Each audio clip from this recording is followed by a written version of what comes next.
சுவலட்சுமி ஏன் திடீர்னு இப்படி பேசிட்டாங்க? 90s டைம்ல ஹோம்லியா இருந்தும் ஜெயிக்க முடியும்னு சாதிச்சு காட்டினவங்க தான் சுவலட்சுமி.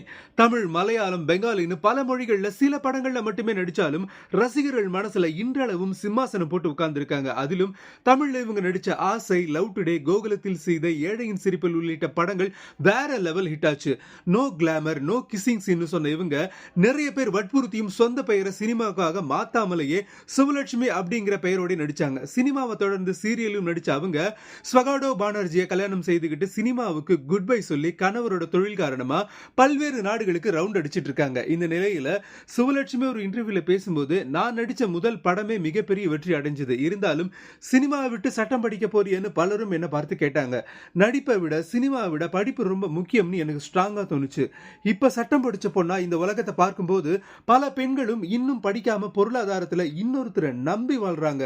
இந்த நிலை மாறணும்னு எனக்கு தோணுச்சுன்னு போல்டா பேசியிருக்காங்க சுவலட்சுமி.